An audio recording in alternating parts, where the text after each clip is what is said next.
Good morning, friends. I am Avinash Ghorpade. I am your English online tutor. Coming to the point that I have already recorded few videos part 12 standard, and now today I am going to teach a poem called Animal for 10 standard. A poem is written by Walt Whitman. Actually, I have few slides regarding poems. I am going to explain each and every points of the poem, whether it is thematical aspect or technical aspect of the poem. Please sit with your along with your notebooks and try to make notes. Try to note down all the details of the poem so that you will get the entire idea about this poem. Let's start the poem. So this poem is animals. So let me talk about the style of this poem. Style means actually we have witnessed that most of poets prefer to write in rhymes or by using meters, but Walt Whitman is something different, that he never followed the tradition, and he wrote this poem in free verse. Actually, poet wrote this poem in free verse. Now coming to the poem, such is, I have taken a screenshot from the textbook. This is your poem, Animals. Now, I am going to explain the entire poem. I have already attached, few relevant pictures along with your poem, so that you may have that, view in your mind while, I am explaining this poem. So let's start. Few lines of the poem. See the first line at the very outset. I think I could turn and live with animals. They are so placid and self-contained. Initially two lines. सुरुवातीच्या दोन ओळी खूप महत्त्वाच्या आहे. I think I could turn and live with animals. They are so placid and self content. इथे poet असे म्हणतात की मला आता ॲनिमल्ससोबत राहणं आवडेल. म्हणजे ह्युमन बिईंग आणि ॲनिमल्स या दोन गोष्टी जर पकडल्या, हे दोन मोठे समूह पकडले, तर ते सध्या पोएट ह्युमन बिईंग आहे आणि त्यांचं असं म्हणणं आहे की मला ॲनिमल्ससोबत राहणं आवडेल. I think I could turn and live with animals. मग त्याच्यामागचं कारणं त्यांनी सांगितलेलं आहे की they are so placid and self content. प्लॅसिडचा अर्थ तुमच्या स्क्रीनवर दिलेला आहे, तुम्ही बघू शकता. Placid means calm, peaceful. ते खूप काल्म आणि पीसफुल आहे आणि ते सेल्फ कंटेंट आहे, म्हणजे कीप अप कंट्रोल. ते स्वतःवर पूर्णपणे कंट्रोल ठेवतात. अनलाईक ह्युमन बिईंगसारखे नाही आहे की ते खूप म्हणजे त्यांना राग येतो किंवा बाकी सगळ्या गोष्टी आहेत. तर ही चांगली क्वालिटी ॲनिमलमध्ये आहे, म्हणून त्यांना वाटते की त्यांनी ॲनिमलसोबत राहावं. They are so placid and self content. वरच्या दोन लाईन्स आपण पोएटिक डिव्हायसेस कुठले वापरले हे पण बघणार आहे. ऑब्वियसली फ्रायमिंग वर्स या पोएममध्ये नाही आहे, कारण की हे पोएम फ्री वर्समध्ये लिहिलेली आहे. Now the next few lines. Third line. I stand and look at them long and long. मी उभा आहे, त्यांना पाहत आहे, खूप वेळापासून त्यांना पाहत आहे, त्यांना ऑब्झर्व करत आहे. त्यांच्या क्वालिटीज मी ऑब्झर्व करत आहे की what kind of a qualities they are possessing, आणि खूप वेळ त्यांना बघत आहे. सुरुवातीच्या दोन ओळी आपण बघितल्या तर पहिल्या ओळीमध्ये त्यांनी अझोनन्स नावाचा फिगर ऑफ स्पीच यूज केलेला आहे. What is assonance? Most of we know about alliteration. A letter, probably vowel, consonant letter is repeated for poetic effect, at the beginning of the words. पण अझोनन्स इज समथिंग डिफरंट. अझोनन्स मीन्स एखादी word एखादी letter pronunciation वारंवार repeat झाला आहे. It may be at the middle of the words also. त्या शब्दाच्या मध्ये पण ते राहू शकते. म्हणून तिथे आय नावाचं जे लेटर आहे ते वारंवार रिपीट केलं आहे. ते प्रोनाऊन्सिएशन त्यांनी वारंवार रिपीट केलं आहे. जसं आय थिंक, आय कुड, लिव्हमध्ये आय आहे, ॲनिमलमध्ये आय त्यांनी वापरलेला आहे. So it's a assonance. The brief explanation of this poetic device I have given in my notes, you can see down. Then second figure of speech, poet has employed here. I stand and look at them long and long. मी बघत आहे, त्यांना खूप वेळापासून उभा आहे. Long and long. Long is repeated twice. more than one time. So once a word repeated, so it is a repetition, okay, for poetic effect actually. So long and long is a repetition. It's a repetition figure of speech. Coming to the third point, this is very important. आता हळूहळू poet animals आणि human बिईंगमध्ये comparison करणं सुरू करत आहे की काय basic difference दोघांमध्ये त्यांना दिसत आहे. They do not sweet and wine about the condition. ते कधीच स्वीटचा अर्थ सॉरी टू से स्वेटचा अर्थ इथं कंप्लेंट आहे आणि वाईनचा अर्थ क्राय आहे. ते कधीच एखाद्या गोष्टीवर कंप्लेंट किंवा रडत बसत नाही कुठल्या कंडिशनवर. अनलाईक ह्युमन बिईंग ते करतात ॲक्च्युली. ते ह्युमन बिईंग एखाद्या गोष्टीसाठी खूप जास्त रिग्रेट करत बसतात वगैरे वगैरे असं. असे जे आहे ते ॲनिमल्स करत नाही. म्हणून पोएटला ॲनिमल्स जास्त आवडतात दॅन ह्युमन बिईंग्स असं त्यांचं म्हणणं आहे. Sweat and wine about their condition. पुढे ते म्हणतात they do not lie awake in the dark and wake for their since. आणि ते रात्र वेळ खूप वेळ जागे बसत नाही आणि त्यांनी जे केलेले पाप आहे, सीन आहे, त्याच्यावर रिपेंटन्स त्यांना अजिबात पश्चाताप करत ते बसत नाही जसे ह्युमन बिईंग करतात. आपण बऱ्याच साऱ्या चुका करतात आणि रात्री आपल्याला झोप लागत नाही आणि जागे होऊन आपण त्या सगळ्या गोष्टीचा विचार करत बसतो. ती लाईन तेच सांगत आहे की they do not lie awake in the dark and weep, म्हणजे रडत बसणे फॉर देअर सिन्स असं त्यांनी म्हटलं आहे या दोन लाईनमध्ये. तर मी पहिली लाईन जे सांगत आहे they do not sweat and wine about their condition. Sweat आणि वाईन जे आहे, स्वेट अँड वाईन शब्दशः त्याचा अर्थ नाही आहे. त्यांना असं म्हणायचं आहे की ह्युमन बिईंग्स जे एखाद्या गोष्टीवर क्राय करत असतात किंवा कंप्लेंट करत असतात, म्हणून त्यांनी इनडायरेक्ट कंपॅरिझन तिथं स्वेट आणि वाईन शब्द वापरून केलेला आहे ह्युमन बिईंगसोबत. आणि जेव्हा एखाद्या गोष्टीचं इनडायरेक्ट कंपॅरिझन असते तेव्हा ते मेटाफॉर असते. So this figure of speech is metaphor. I have already explain in my paraphrase. You can see that. Then second line, they do not lie awake in the dark and weep for their sins. याचा अर्थ तुम्हाला मी थोडक्यात समजून सांगितला आहे. ही figure of speech आहे ॲनाफोरा. ॲनाफोरा यासाठी आहे कारण की ते डू नॉट हा शब्द त्यांनी जो वापरला आहे, ते डू नॉट याच लाईनमध्ये नाही वापरला, त्याच्या खालच्या लाईनमध्ये पण वापरला आहे. They do not make me sick discussing their duty to God.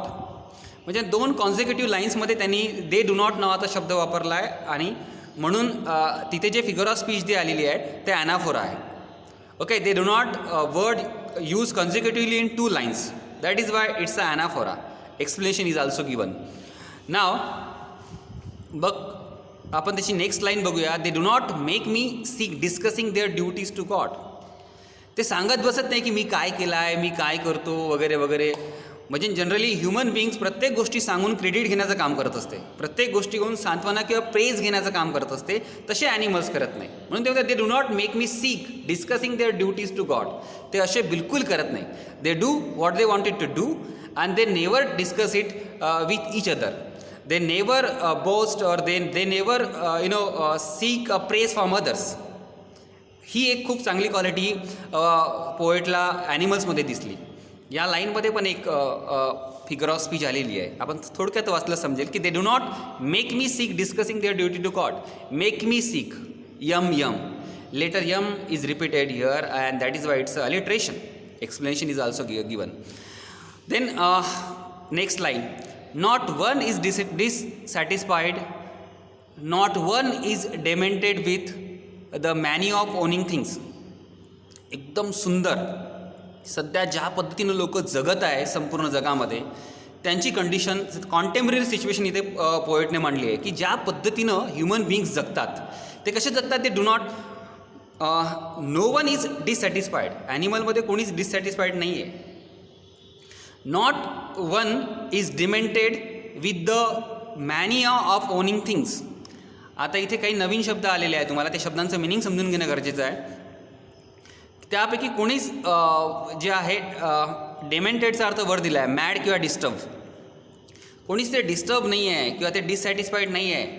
आणि ते डिस्टर्ब नाही आहे कोण्या गोष्टीमुळे, मॅनिया ऑफ ओनिंग थिंग्स. मॅनिया, त्यांना क्रेज नाही आहे एखाद्या गोष्ट घेण्याची. ह्युमन बिईंग्स काय करत आहे, त्यांच्याकडे टू व्हीलर्स असली तर ते फोर व्हीलरचा विचार करतात, ते मोठ्या बंगल्याचा विचार करतात, लक्झरी थिंग्सचा त्या विचार करतात आणि त्यांच्या एक्सपेक्टेशन वाढत असतात and they never satisfied actually. But this is not with the case, this is not case with the animals. ते सॅटिस्फाईड आहे. They don't have a many of owning things. ते क्रेझी नाही आहे खूप साऱ्या वस्तू घेण्यामध्ये आणि ह्या वर्ल्डली ह्या फिजिकल जगामध्ये खूप सारं सुख घेऊन जगण्यात. ते अशा पद्धतीचे नाही आहे ते ॲनिमल्स. ही एक क्वालिटी ह्युमन बिईंग्सपेक्षा त्यांच्यामध्ये वेगळी आहे असं त्यांचं म्हणणं आहे. मी पुढची लाईन सांगतो. Not one kneels to other, not to his kind that live thousands year ago. Not one kneels, kneel म्हणजे घुटणे टेकणे, त्याला इंग्लिशमध्ये सरेंडर म्हणतात. टू अदर्स, ते एकमेकाला बिलकुल सरेंडर होत नाही. आपल्याकडे आपण बघितलं असेल की पॉलिटिशियन लोक जे आहे त्यांचे डिओटी आहे, भक्त बनलेले आहे, किंवा मग गॉड्स अँड एव्हरीथिंग आपण व्यक्तिपूजा खूप मोठ्या प्रमाणात करतो. ते ॲनिमल्स असे बिलकुल करत नाही. Not one kneel to others, not to his kind that live thousands years ago. खूप वर्षापूर्वी झालेले त्यांचे ॲन्सेस्टर असेल किंवा कोणी लोक असेल महात्मे, त्यांनासुद्धा ते अशा पद्धतीनं सरेंडर जात नाही. ते त्यांचं कॉन्शियस माइंडनी ते वापरतात आणि जगतात. ज्या पद्धतीनं आता मोठ्या प्रमाणामध्ये पॉलिटिशियन लोकांची भक्तगिरी वगैरे सुरू आहे, हा शब्द प्रचलित झालेला आता. तर ह्या दोन ओळीसुद्धा रेलेवंट आहे आजच्या सिच्युएशनपासून, की what kind of qualities animals are possessing, virtuous qualities, very good qualities actually. आणि what about human beings? म्हणजे ह्युमन बिईंग्स कडून ह्या एक्सपेक्टेशन आहे, पण ते तसं होत नाही आहे. मी पुढच्या काही लाईन्स वाचतो. No one is respectable or unhappy over the whole earth. या पूर्ण जगामध्ये ॲनिमल्सच्या वर्ल्डमध्ये कोणीच रिस्पेक्टेबल नाही आहे किंवा अनहॅपी नाही आहे. म्हणजे एखाद्याला खूप जास्त आपण रिस्पेक्ट देत असतो, तशा पद्धतीचं ॲनिमलच्या वर्ल्डमध्ये नाही आहे. So they show their relation to me and I accept them. जसं आपल्यामध्ये असं असते की पटकन मिळाल्यानंतर काहीतरी रिलेशनशिप आपण क्रिएट करतो आणि मग येणाऱ्या काळात त्यात क्रायसिस पण तयार होतात. असं ॲनिमलचं नाही आहे. ते don't have relationship. They never attach to each other easily. They never name their relationships. असं ते एकंदरीत त्यांनी सांगितलेलं आहे 2 लाईनमध्ये. पुढे ते म्हणतात की आता खूप इंटरेस्टिंग आहे, शेवटच्या 2-3 लाईन्स खूप महत्त्वाच्या आहे. They bring me token of my self, they events them plainly in their position. They bring me token of my self. मला माझंच टोकन त्यांनी मला आणून दिलं. टोकन शब्द इथं जो वापरलेला आहे ना, this is very important. Token word, I think the meaning is given somewhere. The meaning of token above see here. The man is kneeling in picture, see, and next that token here means the qualities. Tokenचा अर्थ होते qualities, human, virtuous qualities, honesty, hard work, maintaining relationship. These are all human good qualities actually. या सगळ्या गोष्टीला token म्हटलं आहे. आणि हेच token जे माझं ह्युमन बिईंगचं होतं ते मलाच त्यांनी आणून दिलं आहे, जे ॲनिमलकडे आहे. दे इव्हेंट्सचा अर्थ होते शो किंवा reveal them plainly in their position. त्यांनी दाखवलं आहे की ते त्यांच्या पोझिशनमध्ये आता. ह्या सगळ्या व्हर्च्युअस ह्युमनली क्वालिटीज त्यांच्याकडे आता, ह्युमनली क्वालिटीज त्यांच्याकडे आता, आणि त्यांनी आता मला आणून दिलेलं आहे. ते पुढे म्हणतात, म्हणजे हे टोकन जो शब्द आहे तो ह्युमन गुड क्वालिटीजसाठी वापरलेला आहे आणि म्हणून त्याची कंपॅरिझन केलेली आहे टोकन म्हणून ते मेटाफॉर आहे. एक्सप्लेनेशन खाली दिलेलं आहे ऑलरेडी. पुढे ते म्हणतात, I wonder where they get those tokens. मला आश्चर्य वाटते की त्याला हे ह्युमन बिईंग्सचं व्हर्च्युअस क्वालिटीचं टोकन जे आहे ते कुठे भेटलं त्यांना. मला आश्चर्य वाटते. इथे एक फिगर ऑफ स्पीच पण आहे. I wondered where W letter is repeated here. पुढे ते म्हणतात की did I pass that way huge times ago and negligently drop them. मी खूप वर्षापूर्वी त्यांना पास तर नाही केलं ॲनिमल्सला ते टोकन, की माझ्याकडून ते निग्लिजंटली ड्रॉप झालं, की आमची ते क्वालिटीज आमच्यातूनच सुटून गेली, चुकून ते ड्रॉप झाली, असं त्यांचं म्हणणं आहे. ही शेवटची लाईन खूप महत्त्वाची आहे की माणसांकडे असणारी जी क्वालिटीज आहे, व्हर्च्यूज आहे, ऑनेस्टी आहे, किंवा क्वालिटी ऑफ मेंटेनिंग रिलेशनशिप्स आहे, किंवा सगळ्या ज्या गुडी चांगल्या क्वालिटीज आहे त्या ह्युमन बिईंग्सच्या पास ऑन झालेल्या आहे ॲनिमल्सकडे. आणि म्हणून कदाचित वॉल्ट व्हिटमनला वाटते की त्यांनी ॲनिमल्ससोबत राहावं. So here a poet Walt Whitman preferred animals over human being. आणि का बरं, why he preferred animals over human being? Because all the explanation is given in the poem की the kind of qualities they are possessing, we are all human being, used to possess in the past. Now in the present, we are very selfish. We are living in a worldly, world. We are seeking for physical pleasure. So such is the case actually. म्हणून ॲनिमल्समध्ये काय qualities आहे आणि human बिईंग्समध्ये काय qualities आहे ते सांगितलेले आहे. एकंदरीत ही संपूर्ण पोएम वाचल्यानंतर आपल्याला ॲनिमल्सबद्दल एक वेगळ्या पद्धतीची इमेज आपल्या मनामध्ये तयार होतात. मी माझ्या संपूर्ण पोएममध्ये स्टांझा पर स्टांझा एक्सप्लेनेशन दिलं आहे, पोएटिक डिव्हाइसचं एक्सप्लेनेशन दिलं आहे, डिफिकल्ट वर्ड, पॅराफ्रेज दिलेलं आहे, तुम्ही बघू शकता. मी डिटेलमध्ये तुम्हाला मेटाफोर सगळं एव्हरीथिंग. तुम्हाला जर माझे ऑनलाईन क्लासेस जॉईन करायचे असेल, at the end of my class I just want to highlight, तुम्हाला जर माझे ऑनलाईन क्लासेस जॉईन करायचे असेल तर माझ्या स्क्रीनवर तुम्ही बघू शकता 9921237303 हा माझा व्हॉट्सअप नंबर आहे. तो तुम्ही सेव्ह करा, मला कॉल करा. या व्हॉट्सअप नंबरवर तुम्ही माझ्यासोबत तुमच्या क्वेरीज सेंड करू शकता. मी तुम्हाला ऑनलाईन सॉल्व करेल. माहीत नाही how long we need to live with such situations. Probably खूप सारा वेळ गेला तर आपण त्या गोष्टी शिकू शकणार नाही. मी संपूर्ण कविता एक्सप्लेन करून सांगितलेली आहे. याच्यावर एक टेस्ट परत ऑर्गनाईज करणार आहे. तुमच्यापर्यंत हा व्हिडिओ आल्यानंतर मला या नंबरवर कॉल करा आणि माझ्यासोबत संपर्क करा. एकदम कम्प्लिटली फ्री ऑनलाईन क्लासेस आहे हे. अविनाश सर्स अकॅडमी आहे, इंग्लिश अकॅडमी म्हणून आहे ते. आणि मला कॉन्टॅक्ट करून पुढच्या स्टडीसाठी वाटचाल सुरू करा. मी तुमच्या प्रत्येक गोष्टी क्लिअर करेल. मी पोएट्री सेक्शन असेल किंवा लेसन असेल किंवा ग्रामर असेल, या सगळ्या गोष्टीवर माझे व्हिडिओज मी तयार करणार आहे. सो आय थिंक मला असं वाटते की stay at home, be safe, follow all the rules and regulation of government. आणि तुम्ही या ऑनलाईन क्लासेसला माझ्यासोबत जॉईंट व्हावं असं मला वाटते. This is the end of this poem. You can keep watching my videos, subscribe my YouTube channel, and thank you so much. Thank you.